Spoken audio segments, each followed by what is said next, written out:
Hi, and welcome to MBA592 Organizational Behavior for Winter 2024. This is a quick getting started video to help you understand how this course is basically organized. Okay, so the first thing, this is our Brightspace. So this is one of the two websites we're going to be using for managing this course. And in this website, we're going to have, if you look at you can go to content here or use these content tiles down here. We have the syllabus, which you should look over and read over, which tells you all about the course and how the methodology behind the course and how it's organized. Our PowerPoint slides, which connect to the chapter videos for the course. So these are the individual PowerPoint slides the lectures are based on.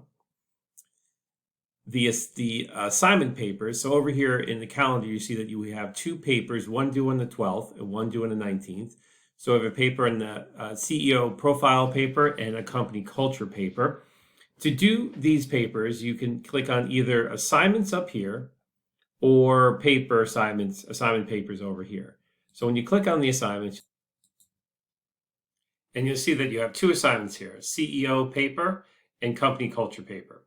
This is the first one's due on January 12th, the next one's due on January 19th. So you click on the assignment here, and it'll open up the instructions. So here we'll give the instructions, and it'll give you the questions I want you to answer and more specifics about the format and the length of the paper. I have a rubric here, so if you want to understand how the paper is graded, I have a rubric here to let you know how I'm going to be grading your paper.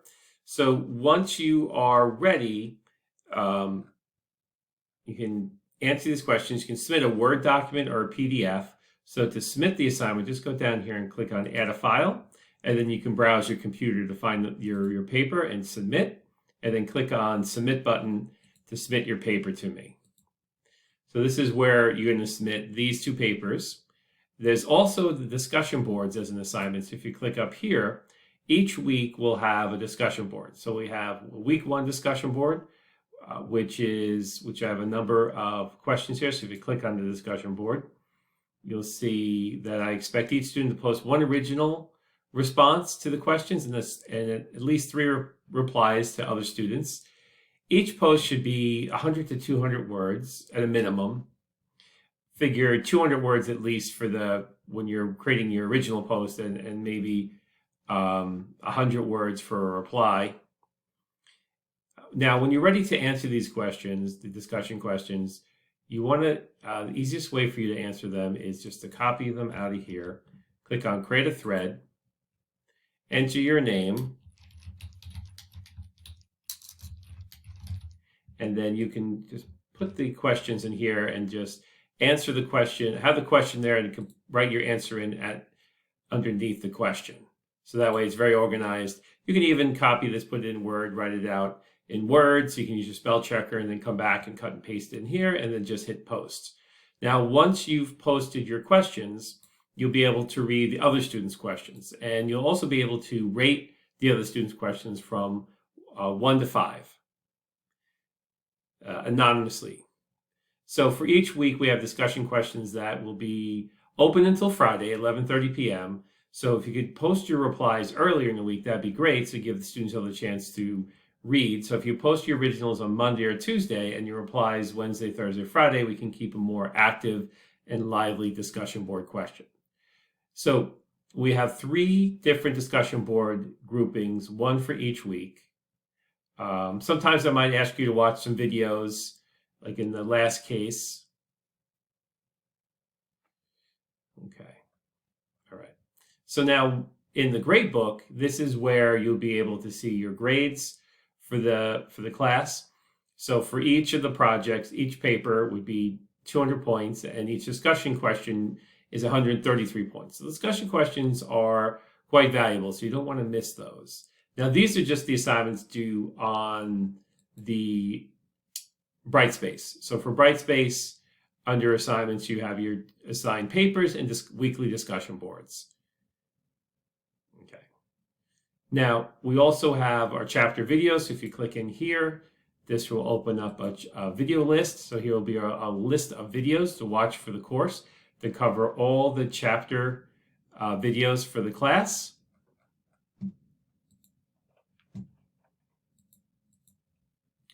course home. So you have your videos here, and they're tied to the PowerPoints. You have your syllabus, assignment papers, and discussion boards. Now, the last one is the textbook and homework manager. So that's the other site we're going to be working with. So under announcements, let's turn that off so the announcements will appear. Under announcements, you'll see this is the getting started announcement, which is connected to this video, but there's also announcement instructions on how to register for the homework manager. So on this board, there'll be a link to click to register for the homework manager. An important thing to remember for the homework manager is I don't suggest you sign up for a temporary account because they're fully blocked for me. I will never know that you signed up or what work you've completed. In addition, if you sign up for a temporary account and then try to convert it to a permanent account, oftentimes students have lost work or all their work has been erased. So I don't suggest ever setting up anything other than a paid account because there's been so many problems with these temporary accounts. Pearson is not stupid. They're not going to let you sign up for a temporary account, complete the course, and then never pay for the account. So that's why they block me from viewing your activity. Anyway, back to signing up for the homework manager. So if you click on this link, remember this is the course ID, and you'll see it's also repeated here. So if you click on this link, it'll bring you over to Pearson. You may already have a Pearson account, which you can use, or you can create a new one. Once you sign in, it'll give you the opportunity. You need to buy this $99 version, which is the My Finance Lab, which the homework is in, and the e-textbook. This is only for the My Finance Lab website with no textbook. I guess you could choose this if you have a paper copy of the textbook. For most people, I would suggest to get the ebook with the homework manager. So let's see what this looks like and how you would complete the homeworks once you've registered. Okay, once you log in, the important areas is one here, the Pearson e-textbook. So if you click here, you'll get access to view the textbook. And what's nice about the e-textbook is that you can use the search tool to find any part of the textbook you need to go to. If you're looking to answer a question on a particular word, you can search here. It'll also give you a table of contents.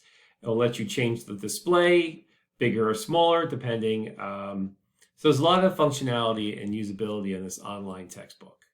Also, you'll have the assignments. So when you click on assignments, you want to click on all assignments. So up here is a little tool. You want to click on all assignments because each chapter will be organized followed up by a quiz at the end. With the quizzes, you have multiple attempts to complete the quizzes. You have 2 attempts to complete each quiz. So if you don't like it, and the quizzes are heavily graded. So if you didn't do well the first time, I suggest you retry the quiz. Each chapter will have a number of low stakes assignments, such as a mini quiz, which are meant to be a little bit more fun. You can click start, and then it'll open up to a little quiz that's a little bit more word oriented, some pictures in there. This isn't a quiz, this is a mini sim, I think. So if you go through, it's going to kind of walk you through a bunch of scenarios, and then it's going to give you some questions. Now, the questions are related to the textbook. So if you don't read a textbook, you're not going to know how to answer these questions. So it's very important. I've had students try to work on these assignments without reading the textbook, and they get really confused because the textbook assignments do connect to the topics in the textbook for real. Some are a video where you watch a video, and then you watch a part of a video, and then you answer questions to the video. So there's meant to be fun, a little bit more interactive types of assignments. And of course, you have your traditional quiz. And it just keeps going like this for all the chapters we have. Now, mind the due dates. So a number of chapters are due on the 7th, some are on the 14th, and the remainder are on the 21st. So each week you have a set of homeworks due in the homework manager. Your results will be listed here.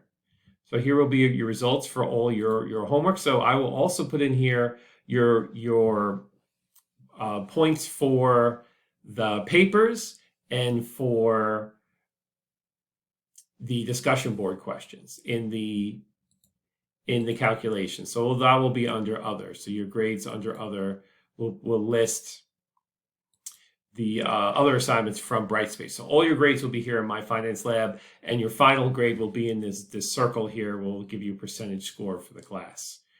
Okay, I'm sure you've used homework managers before and pretty familiar with them, so that's important. Okay. Um, Overall, that's the class in a nutshell. I hope that you found this video informative. And if you have any additional questions, please feel free to email me. Thank you, and good luck in the course.